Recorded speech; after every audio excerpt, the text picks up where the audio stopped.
Hi friends, good evening అందరికీ and welcome to Nani blogs. So today వచ్చేసి మనం అయితే ఒంగోలు బస్ స్టాండ్లో అయితే ఉన్నాము. సో మనం ఒంగోలు నుంచి భద్రాచలం అయితే వెళ్ళబోతున్నాము. సో నా ఎదురును చూసారా, ఇదే అన్నమాట బస్సు వచ్చేసి. ఇది వచ్చేసి తిరుపతి నుంచి భద్రాచలం వరకు వెళ్ళే బస్సు అనమాట. ఇది సూపర్ లగ్జరీ మోడల్లో ఇది వచ్చేసి ఒక కొత్త బస్సు. అండ్ ఈ బస్సు వచ్చేసి చూసినా అశోక్ లేలాండ్ బస్సు సంబంధించింది అనమాట. అశోక్ లేలాండ్ బస్సులన్నీ కూడా చాలా పవర్ఫుల్ ఇంజిన్స్ ఇవన్నీ. సో తిరుపతి నుంచి భద్రాచలం వరకు వచ్చేసి రూట్ మ్యాప్ ఏంటంటే, ఫస్ట్ తిరుపతి దాటిన తర్వాత నెల్లూరు తర్వాత కావలి, ఒంగోలు, చిలకలూరుపేట, గుంటూరు, విజయవాడ, కొత్తగూడెం, తిరువురు, బంజారు, పాలవంచ, భద్రాచలం. అంటే ఒక కూరు అటు ఇటుగా చెప్పాను. సో మన బస్సు వచ్చేసి లంచ్కి ఇక్కడ ఆపారన్నమాట ఒంగోలు బస్ స్టాండ్లోనే. సో నిజంగా చాలా కంగారు పడుతూ అయితే వచ్చాను నిజంగా అందరం. అండ్ ఇదిగోండి, ఇదే అనమాట మొత్తం ఓవరాల్ ఎంబీఎస్ వచ్చేసి మొత్తం బస్సుకి. అండ్ మీరే ఎదుర్కొంటే చూస్తుంది, ఇది వచ్చేసి కొత్త మోడల్ బస్సు. అండ్ ఇది చూసారా, ఇదైతే పాత మోడల్ బస్సు సూపర్ లగ్జరీలోనే. ఇదంతా చూస్తున్నారు కదా, ఇదంతా బ్యాక్ సైడ్ అనమాట. సో ఓవరాల్గా బస్సు మొత్తం అయితే ఇలాగ ఉంటుంది. ఇప్పుడు టైం వచ్చేసి ఎగ్జాక్ట్ 8:55 అయితే అయింది. ఉదయం ఎగ్జాక్ట్గా వెళ్ళేసరికి 6 అవుతుంది అప్రాక్సిమేషన్గా. బస్సు వచ్చేసి ఎగ్జాక్ట్గా ఒంగోలు నుంచి అయితే స్టార్ట్ అయ్యింది. సో మీకు వచ్చేసి నైట్ టైం ఎక్కువ కంటెంట్ అయితే నేను ఇవ్వకపోవచ్చు, ఎందుకంటే బయట చూపించినా కూడా అంతగా కెమెరా షూట్ చేయడానికి. సో ఇప్పుడు మీకు ఈ రోడ్ కనిపిస్తుంది చూసారా, ఇది వచ్చేసి ఎలా వెళ్ళిపోతే విజయవాడ రూట్. నేను గట్టుపక్క వెళ్తేనేమో అది వచ్చేసి నెల్లూరు రూట్ అనమాట.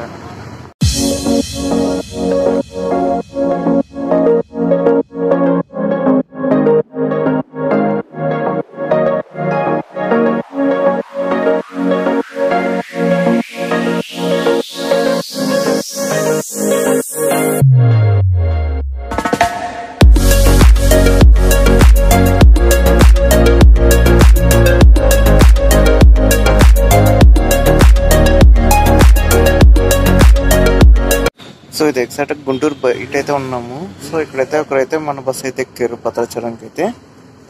సో నేనైతే ఎక్కువ గట్టిగా అయితే నేను వాయిస్ తలుచుకోవట్లేదు, ఎందుకంటే బస్సులో అయితే అందరూ పడుకుని ఉన్నారు.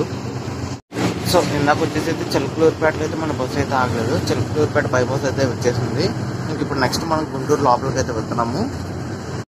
సో మన బస్సు వచ్చేసి ఎగ్జాక్ట్గా గుంటూరుని అయితే బైపాస్ అయిపోతుంది. ఇంకా నెక్స్ట్ స్టాప్ వచ్చేసి డైరెక్ట్ విజయవాడలో అయితే మన బస్సు అవుతుంది. సో ఒకవేళ విజయవాడలో ఆగితే కనుక నేను అక్కడ దిగిన వీడియో తీస్తాను.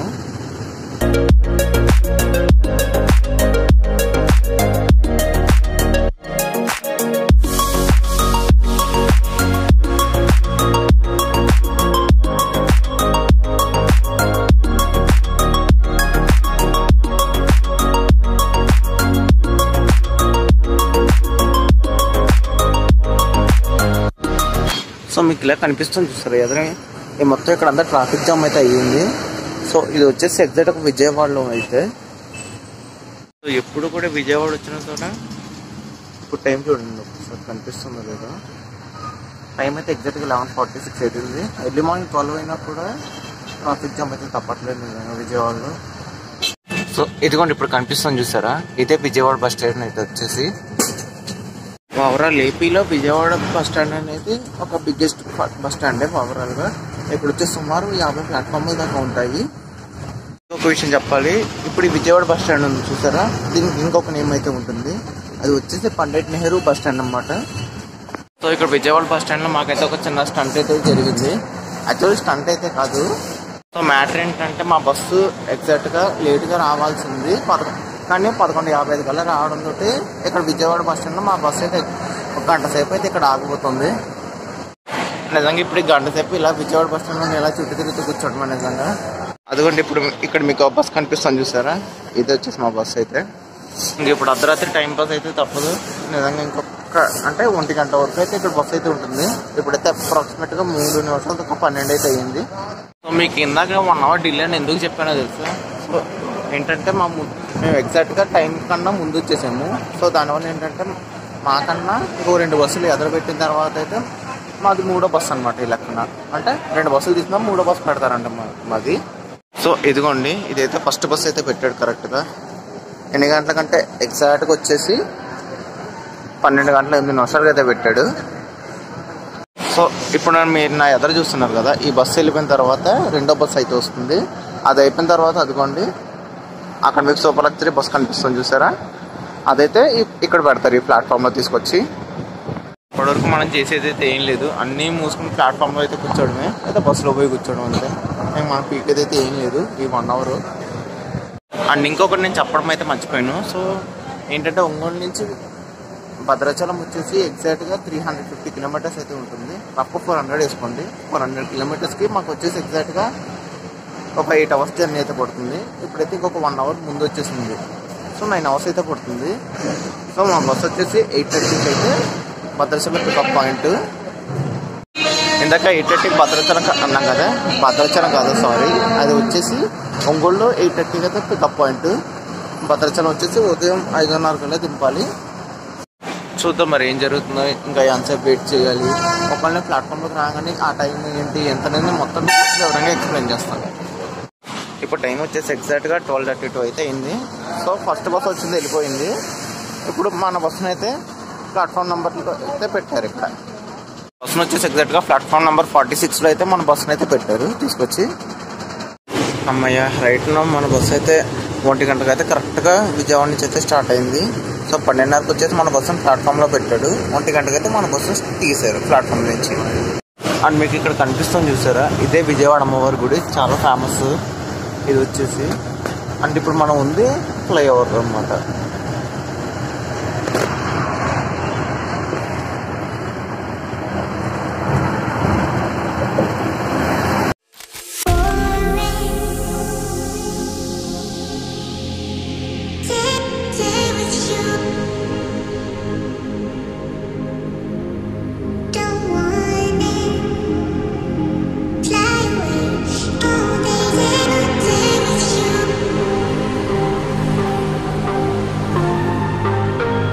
సో ఇంక ఇప్పుడైతే మొత్తం లైట్స్ అయితే ఆపేశారు.